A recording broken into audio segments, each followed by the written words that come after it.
Sumainyo ang Panginoon, ang pagbabago anyo na Jesus. Bahagi ko, nagliwanag ang parang araw ang kanyang mukha. Nagliwanag. Mayroong mga pagbabago, kailang padilim. Ito yung pagliliwanag. Sabi nga ng isang Greek philosopher, what is constant is change. Palaging nakikita ay pagbabago. Bahagi ko, lahat ay nakikita natin ang pagbabago. Wala hindi nagbabago, kundi ang Diyos lamang. Sa Jesus, nagbago anyo. Dahil siya ay hindi lamang Diyos. Siya rin ay tao. Pero sabi na natin, ay ang ating Diyos ay hindi kasama sa batas ng pagbabago.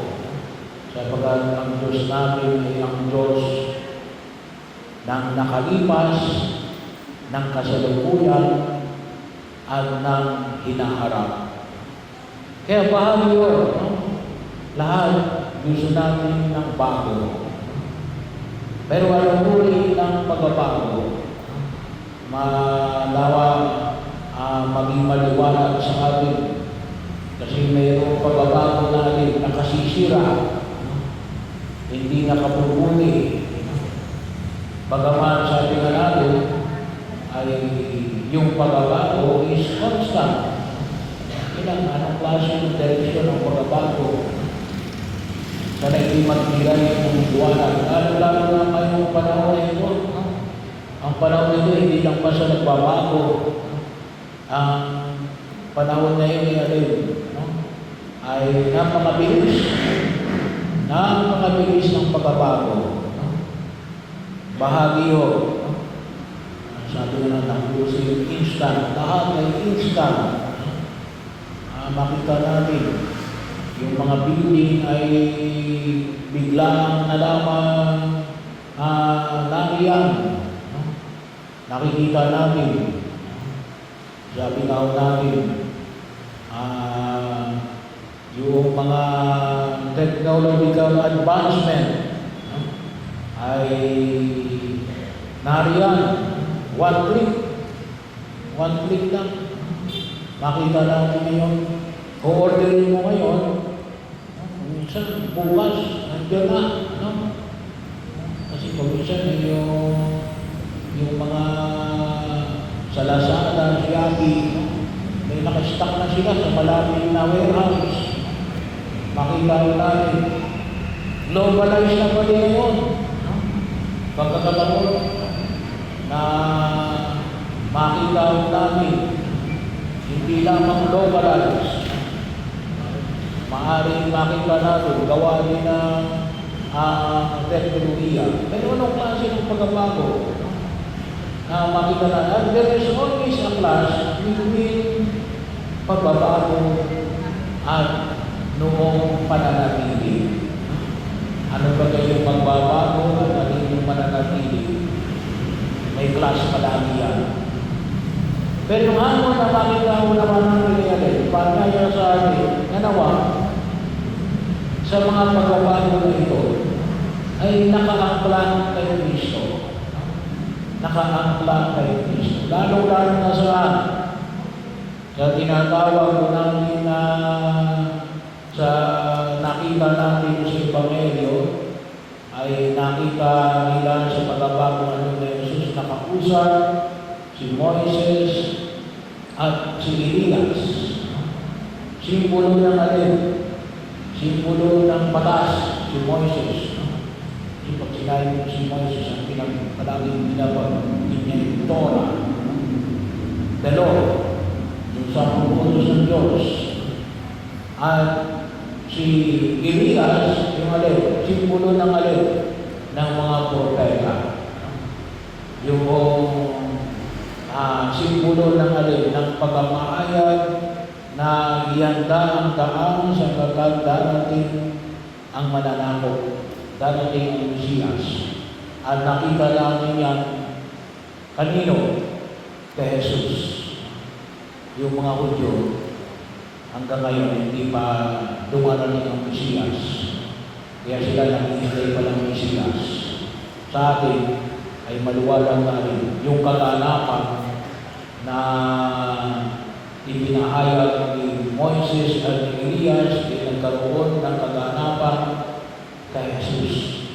Kaya dapat sa lahat ng pagbabago na ito, huwag natin kalimutan si Jesus at ang itinuturo na Jesus. Kasi kapag nakalimutan natin yan, maaaring yumaman ka, pero sa iyong pagyaman ay alin, hindi ka naman tumutulong sa kapwa mo. Bahagi yun. Maaaring marami kang alam, pero hindi ka naman naging pag-alam. Kaya napakahalaga yung pag-iwas. At yung higit na kung saan, makita namin na ito ay higit na magabayan. Well, nakita natin yung problema na hinaharap na yun ang lipunang ginagalawa natin.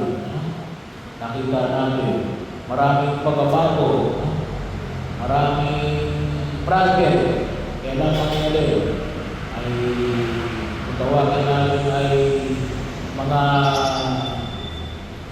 hindi tamang proyekto, wala sa tamang sukat, at yung iba yan ay post-started pa. Makita natin, kaya kung may makikita tayo natin na mga kulay, ilang araw pa lamang bumabagsak na. Bakit? Nawala si Kristo no? Natapunan ng atin na kasakiman. Inalis si Jesus. Kaya kapag inalis natin si Jesus na mag-ulit ng pagbabago, ay sigurado na atin. Disaster ang makabuti natin. Dilobyo. Kaya hindi pwedeng hindi kasama si Jesus. Sa baba ng mga paraan, alam natin there is always a task between the old and the new. No? Pero nawa, makita namin ito at yung pagtugon na nawa yan higit na ginagabayan ito sa loob ng tahanan. Sa baba ng pamaraan, lalo-lalo na yung mga magulang sa kanyang mga anak, hindi ko sana mawala yung yung nakita namin sa pagbabago ni Jesus. Ano nakita ng mga alagad sa pagbabago ni Jesus? Nag-uusap sina Moises, si Elias, at si Abraham. Nag-uusap.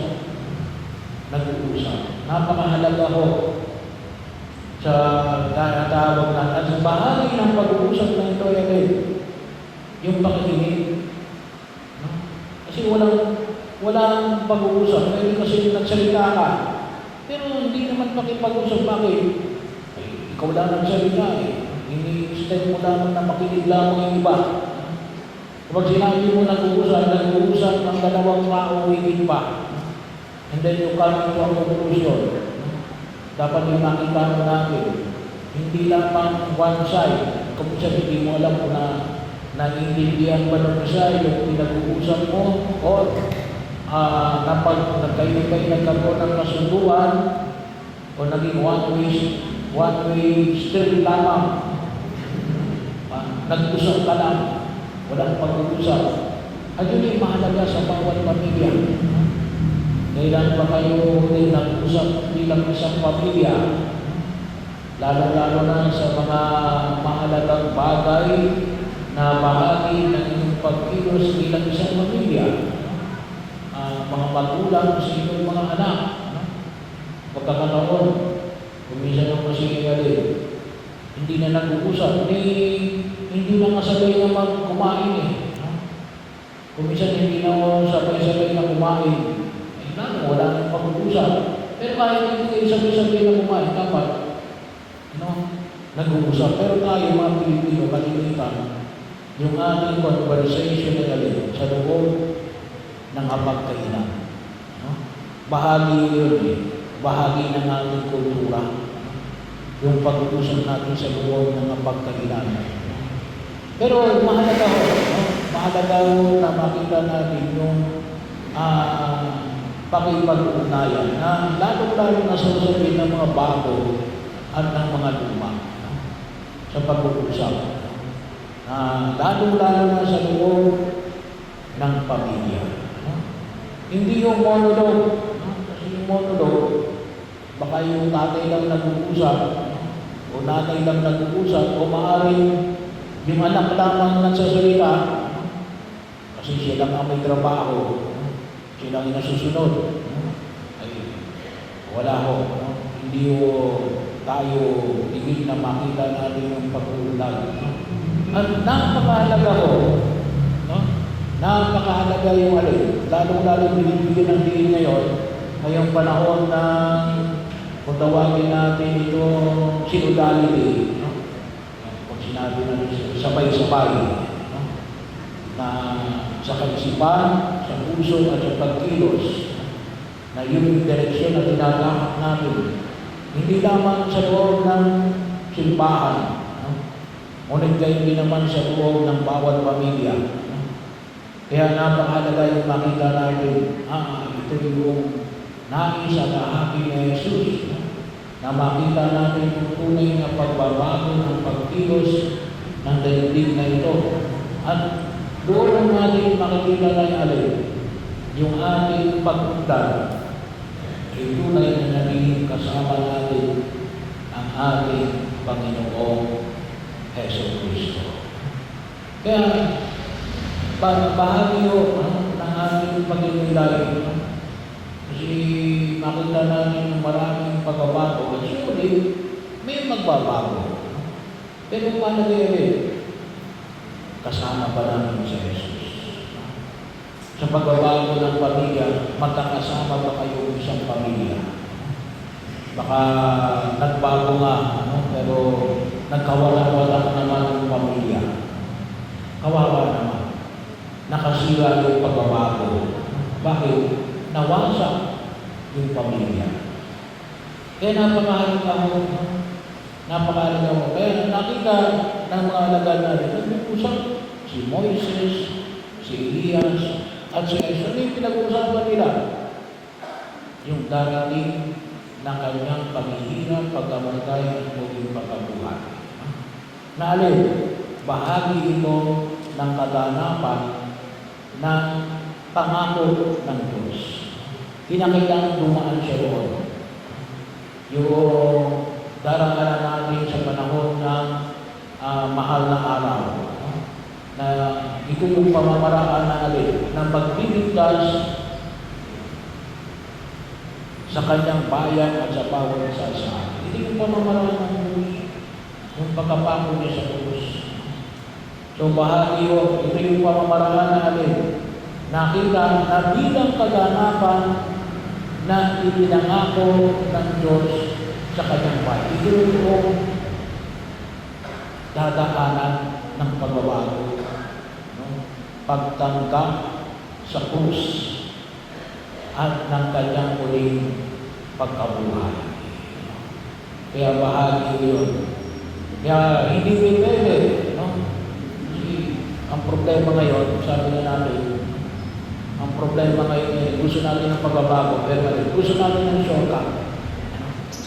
Ayaw natin ng proseso. Ayaw natin magdasal. Gusto natin ay biglaan na lang. Hindi, may proseso yan. May station sa cross na handog sa muling pagkabuhay. Hindi pwede yan. Kaya na yung station sa cross ay 14. 14 station.